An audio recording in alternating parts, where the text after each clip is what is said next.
At 3:18 p.m. station time, Pheros Array still believed it was having an ordinary emergency. Ordinary, on a frontier station, meant 3 ruptured coolant lines in Aster Dock, a Malkit stevedore with a crushed shoulder, an Oran child with a fractured limb from a panicked stampede, and 2 Rhudari traders shouting that their cargo had been mishandled when what they truly wanted was attention. It meant alarms that could still be sorted by color and by priority. It meant that Khepri Ward smelled of sterilizer, metal, wet insulation, and the green sharpness drifting in from hydroponics. It meant Dr. Nadira Quill moving from bed to bed with the calm speed that made frightened beings obey her before they understood why.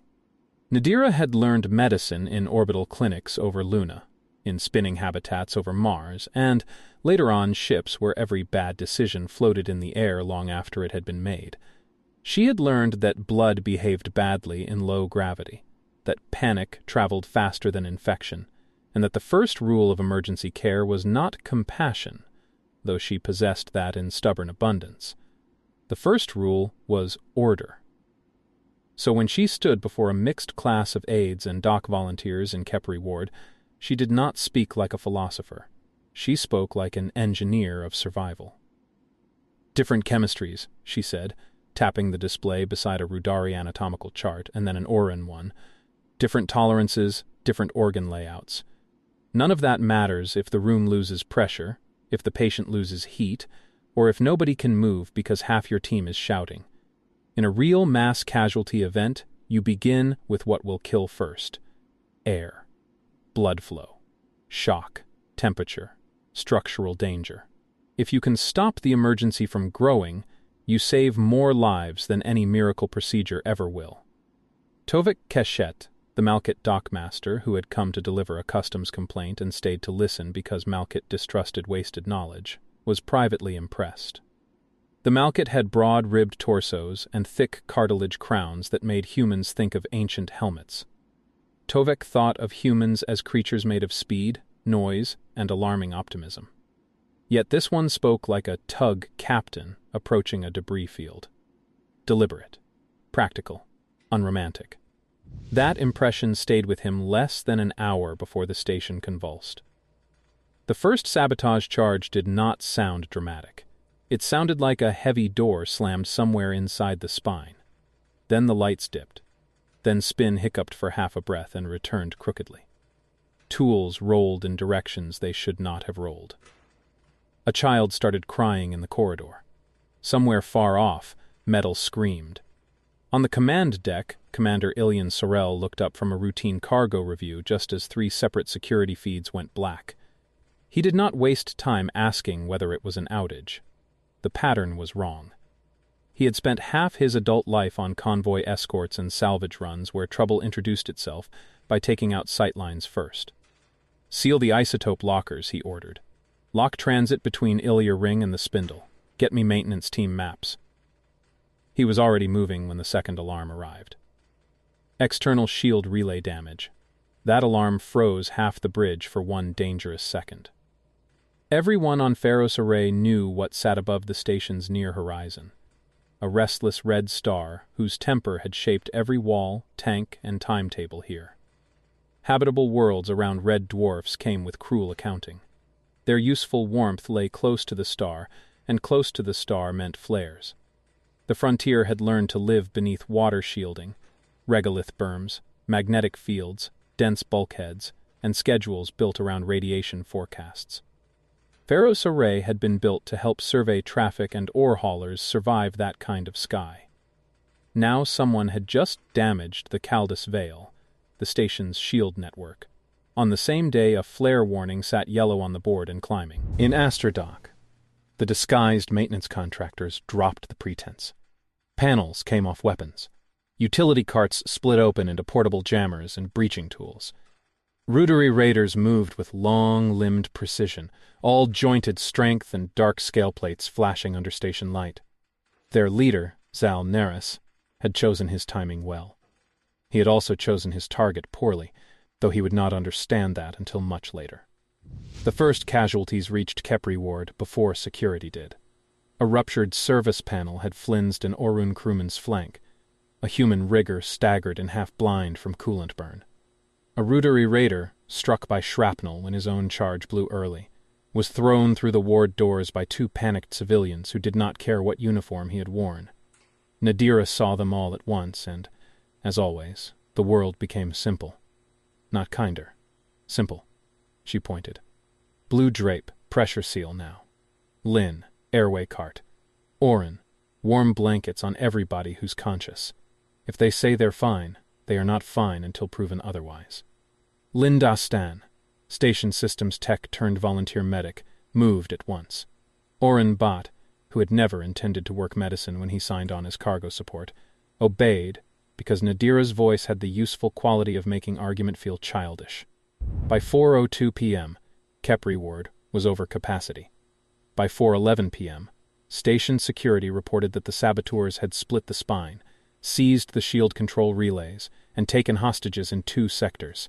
By 4:16 p.m., the flare alert turned red, and by 4:23 p.m., Xal Neris walked into the ward with 3 armed Rhudari, looked over the packed room of wounded beings from half a dozen worlds, and found his weapon. He had not expected the human doctor to be this central. He had thought the station would have layers of bureaucracy, committees, command redundancies. Instead, the med deck revolved around a single woman whose hands were stained with disinfectant and blood from 3 species, and who had the gall to glare at him as if he were a late delivery. Xal admired power whenever he found it. He also preferred to break it publicly. "Doctor," he said in trade speech, clear enough for every bed to hear, "you have supplies for only some of them. You will decide who receives them." Fear moved through the room like a pressure drop, not because everyone believed him completely, because enough of them did. Xal wanted more than medicine rationed. He wanted memory, humans for humans, Malkit for Malkit. Rhudari abandoned, Oren ignored. He wanted survivors who would carry the story outward and stain the station's alliance after the raid was over. Terror was useful. Resentment lasted longer. Nadira looked around the ward once. She saw a Malkit dockmaster struggling to breathe through crushed cartilage. A young Rhudari with abdominal bleeding and the dazed expression of someone who had only just understood raids were not legends. An Oren elder whose coppery skin was already paling under shock. Human mechanics with burns. Civilians who had not yet admitted how injured they were. She also saw the ward itself. 2 damaged vents, 1 failing pressure door, a ceiling water line, 4 portable battery packs, 15 conscious pairs of hands, and 1 fool with a gun who thought the situation was still divisible. She turned back to Xal. "If you want the largest number alive when this is over, you will let me triage, move patients, access storage, and use anyone in this room who can stand." He smiled slightly. "You ask quickly. I don't have the luxury of performing outrage for you." One of his guards made a rough sound that might have been laughter. Xal's eyes narrowed. He had expected pleading or defiance. He had not expected contempt wrapped in logistics. "Do it," he said. "But all will know this is your choice." "No," Nadira said, already reaching for a diagnostic wand. "This is your damage. My work starts after."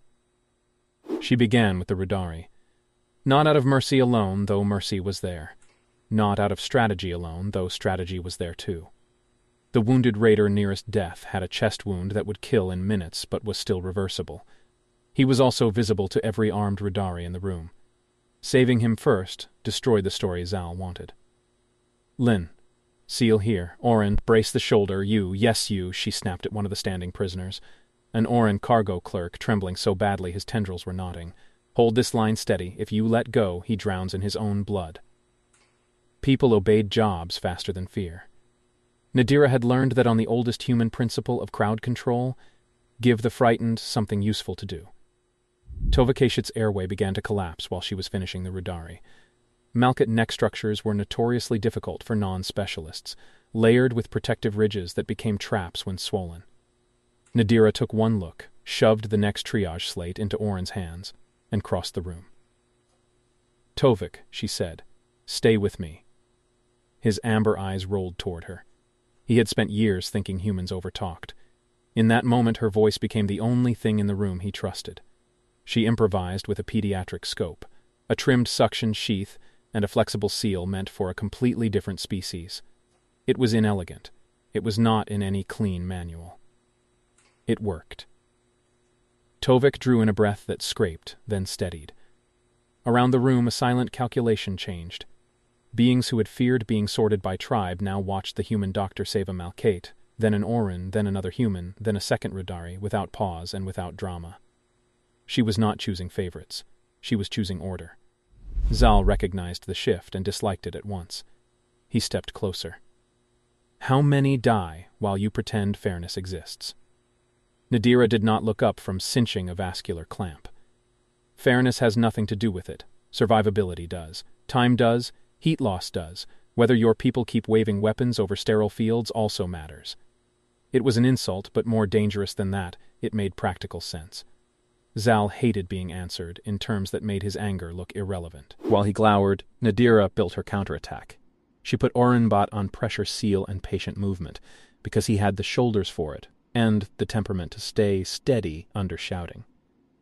She sent Lindistan into the service crawl space above the ward with one order: find every intact water line and every manual valve between Khepri Ward and the outer hull. Water? Lynn asked. Radiation shield, Nadira said. Lynn's eyes widened. That thought had not yet reached most people in the ward. The flare alert had been swallowed by the more immediate terror of gunfire and injury. Go! Space medicine had taught humans certain plain truths, early and painfully. Fancy concepts drew funding. Dull materials kept people alive. Water, for instance, was not just for drinking and hygiene. Packed in the right places, it swallowed a useful portion of harmful radiation. On long-haul ships, tanks were arranged around sleeping quarters for that reason. On stations, emergency planners built shielding corridors around reservoirs and utility trunks whenever they could afford the mass. Pheros Array had not been designed for graceful failure. Frontier stations rarely were. But it had been built by people who respected simple physics. Lynn vanished into the crawl space. Nadira moved on. Ulani Tovek, the hydroponics supervisor, arrived with her left forearm wrapped in a bloody towel and anger in every line of her face. She had lost 2 greenhouse sections to decompression and wanted to know whether she could help or hit someone. Both later, Nadira said. Right now I need your tubing, your pumps, and any intact membrane sheets from hydroponics. For what? For air reroutes, gravity-fed fluids, and if we get lucky, a third option nobody's thought of yet. Ulani did not ask further. She knew the sound of someone building a plan while the scaffolding was still falling. Elsewhere on the station, Commander Sorel found himself with a different version of the same problem. He had reached the Hearthward by emergency shuttle just before one transit tube sealed behind him. The salvage ship hung off Pheros Array's outer dock like a working animal leaned into a broken cart. Hearthward was no warship. She was ugly in the dependable human way. All reinforced grapples, modular thrusters, armored tanks, and patched places no one bothered to hide. Ilian trusted her more than beautiful vessels. His bridge crew wanted to know whether they were preparing for a boarding action. No, Ilian said. Not if I can help it. The station feed showed compromised hull sectors, hostages near vulnerable pressure seams, and the widening blind spots caused by sabotaged sensors. A direct assault could save some and kill more. He had no taste for heroics that ignored mass, momentum, or vacuum. He pulled up the flare track, the station's rotational state, and the remaining dense sections of water and fuel storage. Can we alter station attitude with our grapples and port thrusters without tearing the dock collar? He asked. Mirek Ovid, the station's senior trade mediator who had taken refuge aboard Hearthward when Aster Dock collapsed around him, stared at him. You're going to turn the station. I'm going to make the star hit thicker walls first. That was another human habit older species often underestimated. Humans were forever dragging crises sideways, reframing them into engineering. If you could not stop the wave, you changed what the wave struck. At 5:01 p.m., while Xal Neris was still trying to force a moral spectacle in Khepri Ward, Ilian was using salvage software and hand calculations to figure out how to present Pheros Array's fattest tanks toward the incoming radiation front. At 5:09 p.m., Lynn got the water flowing. The pipes in the walls of Khepri Ward knocked and groaned. Then the temperature dropped as cooler mass surged through emergency loops never intended to run like this. Nadira looked up once, satisfied. To anyone still listening, she called across the ward, those lines are your friend. Stay low and stay near interior walls if the flare hits before evacuation. An Orin elder on the cot nearest the door managed a dry laugh. You say that as if stars are weather. For frontier medicine, Nadira said. They are. Xal heard enough to understand he was losing control of the shape of events again. He tried a new angle. There are civilians in Astrodoc, he told her. And my lieutenant, Sirbesh, is dying in transit. When he arrives, you will place him first. Nadira looked at him directly then, and for a breath Xal felt something he had not expected from a small, warm-blooded physician. Not fear. Appraisal. The kind one gave a cracked pressure seal to determine whether it was about to fail. If he is salvageable, I'll treat him, she said. If he is not, I won't waste time lying to either of us. That answer unsettled even Xal's guards. Rhudari respected rank. Humans, he was learning, respected reality more. Sirbesh arrived at 5:26 p.m. with abdominal trauma, a shattered arm, and just enough consciousness to know he was in enemy hands. Nadira cut away armor, assessed bleeding, and began operating on him while explaining each step to Orin and one of Xal's own med-trained raiders. She did it partly because she needed the hands, partly because spoken procedure kept the room ordered, partly because education was control. When people understood what came next, panic had less room to breed. This clamp goes here because pressure loss kills faster than contamination, she said. Warm the fluids, shock steals body heat. I don't care if you have scales, fur, or feathers. When circulation collapses, you all get cold. Seer survived the procedure. That changed everything. A raider whose life had just been saved by the enemy becomes a difficult witness to manipulate. A ward full of hostages who had watched it happen became harder still. Xal's crew no longer saw a species enemy deciding their worth. They saw a doctor whose standards offended everyone equally. Mirik Avad, still aboard Hearthward, found a way to exploit that shift.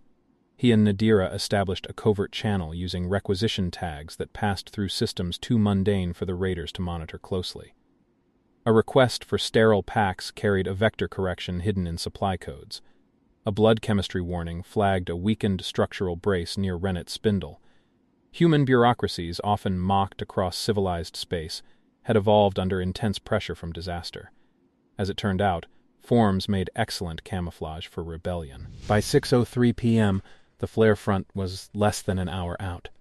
By 6:10 p.m., Pheros Array's spin had degraded enough that movement in some corridors became lurching and uncertain. Tools floated, then fell, then slid. Fluids in IV lines bubbled and misbehaved. Nadira hated working in partial gravity because biology lost its manners there. She was bracing a fractured Malkut leg when the station shuddered with a deeper, uglier vibration than any before it. Lynn's voice came over the local speaker, breathless. Structural failure in the spindle. 2 corridor branches are going to hard seal if the frame drops another 2.0 centimeters. Which branches? The civilian shelters, and Lynn hesitated. The command blister route. Everyone in the ward understood the problem at once. One path led toward trapped civilians and workers, the other led toward Xal's remaining stronghold and the wounded raiders clustered near him. There was not enough time at first glance to preserve both.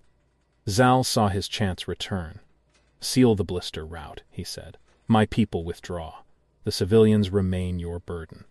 He wanted her to damn him openly, or save him openly. Either outcome served him. He still thought the universe came arranged in hard corners. Nadira wiped her hands, stood, and demanded a station map. It appeared over the bed display in thin, shaking light. She scanned the branches, support struts, old cargo conduits, hydroponic service loops. Then she saw it, a disused transfer tunnel, small and half-collapsed, linking the 2 threatened branches through the underside of Renet's spindle. Not rated for emergency traffic, not pressure-worthy in its current state, but lined with maintenance ribs close enough together to anchor membrane and foam. There was the third option. Orin, she said, get every canister of Vira foam from stores and from dock repair kits. Ulani, I need your membrane sheets and pump lines. Lynn, I need purge valves open on the transfer tunnel and every spare air bottle that isn't nailed down. Xal stared. What are you doing? Refusing your vocabulary.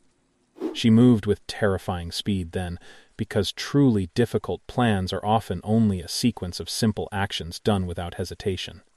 Virofoam, ordinarily used for hull stabilization and impact sealing, expanded hard and light when exposed to air. Hydroponic membrane could hold differential pressure for short periods if backed correctly. Spare pump lines could feed enough atmosphere to buy minutes. Minutes were often the same thing as salvation. Tovek Kishet, still weak but breathing, dragged himself upright and insisted on helping brace the tunnel ribs.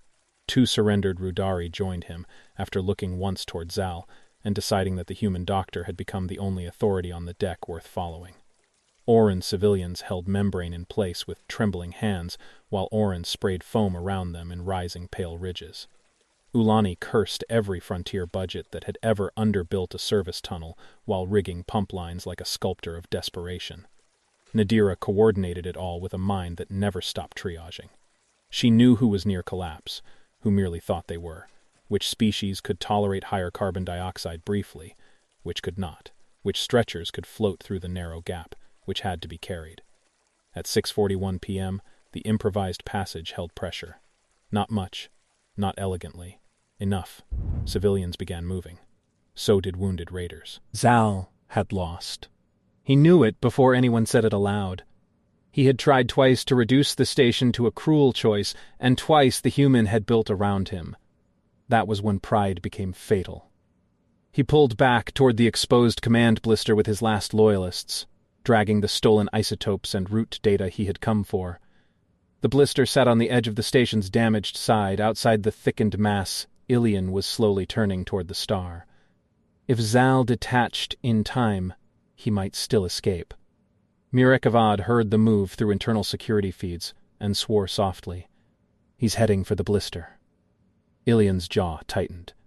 He won't make the detach window. Will he listen if told? No. At 6:58 p.m., partial spin returned with a groaning surge as Hearthward's grapples and thrusters forced alignment with a surviving flywheel assembly. On the med deck, the shift felt like the station remembered how to stand. Hanging tools settled. Fluid lines straightened. Stretchers rolled instead of drifting. Nadira exhaled once and did not let herself enjoy it. "Move now," she ordered. "This is our window." The evacuation through Khepri Ward became a strange procession of species who had been suspicious of one another at breakfast and were now carrying each other under failing lights. A Rhudari with bandaged thorax plates lifted an Oran elder as carefully as a relative. Tovek used his great Malket bulk to brace a door while Oran passed children through. Ulani sent the last hydroponics pump into the tunnel to keep the membrane belly from collapsing. Lynn rerouted power one final time and burned out 2 panels doing it. And through all of it, Nadira moved bed to bed. Touch to touch, command to command, measuring pulses, stabilizing splints, deciding who went first not by status or species but by the merciless arithmetic of survival. At 7:12 p.m., Commander Ilion Sorel got a direct line to the command blister. "Xal Neris," he said, "you are outside the shielded arc. Abandon the blister and surrender. Repeat, abandon and surrender." Xal, staring through the blister's forward pane at the ruddy star and the station sections now rotating away from him into relative safety, understood the insult. The human ship was not attacking him. It was ignoring him in favor of saving everyone else. He keyed the channel. "You would offer safety to raiders? To anyone willing to live," Ilion said. Xal's lip plates twitched. Behind him, one of his own wounded looked toward the inner hatch with open desperation. Nadira broke onto the channel from Khepri Ward. She had heard the routing and overridden nothing. She had simply spoken with the certainty of someone whose right had been earned in blood all afternoon. "Xal, the water shielding won't cover your position. The flare is stronger than forecast. Bring your people in." For the smallest instant, he considered it. Not because he trusted them. Because he had watched this human refuse to let even his own crew die uselessly.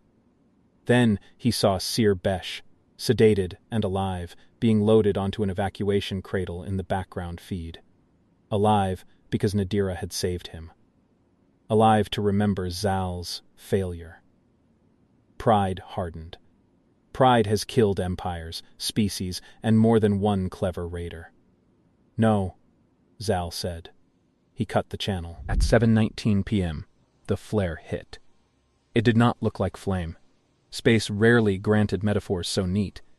It arrived as a storm of radiation and charged particles slamming into shielding, hull, and magnetic fields with invisible fury.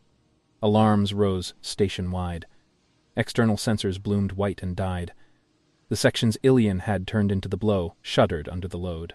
Water-filled trunks and storage tanks drank what they could. Thick walls earned their keep. Khepri Ward dimmed, flickered, held. The improvised tunnel trembled but did not fail. The command blister, exposed beyond the improvised shielding arc, vanished from the external board in a spray of static and thermal overload. No one in the ward cheered. They were too tired, too shocked, too busy living. That was another thing humans understood better than most. Survival usually sounds less like triumph than exhausted breathing. By 8:03 p.m., the worst of the emergency had passed. Pheros Array was scarred, half-dark, and leaking dignity from a dozen patched seams. But it was still there. The dead were fewer than anyone had expected after the first hour. Many were alive who should not have been, at least by the cold predictions made when the shield network failed and the hostages were gathered and the raider with bright, cruel eyes had demanded a choice. Tovek Keshet lay on a recovery cot watching Nadira finally sit down on an overturned supply case. Her gloves were gone.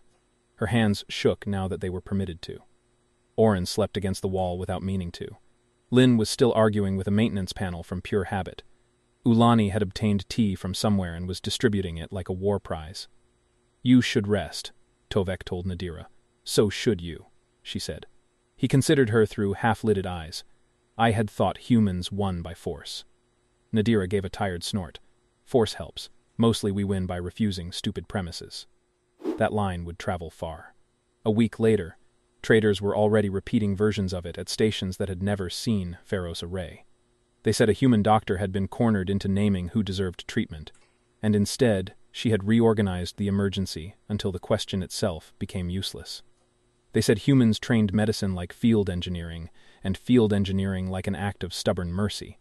They said frontier stations near flare stars were revising emergency plans to route water shielding closer to medical sectors, and that the new doctrine was being filed under a name nobody argued with, the Pheros Protocol. As for Nadira Quill, she did what such people often do after saving more lives than anyone will ever be able to count properly. She went back to work. There were still burns to dress, fractures to set, and survivors to remind that sleeping after terror was not weakness. Pheros Array would carry its scars for years. So would some of the beings on it. But when they spoke of that long evening, they did not remember a doctor who chose one people over another. They remembered a human who looked at a trap built from fear, physics, and cruelty, and answered it with skill, nerve, and an almost offensive refusal to leave anyone behind who could still be reached.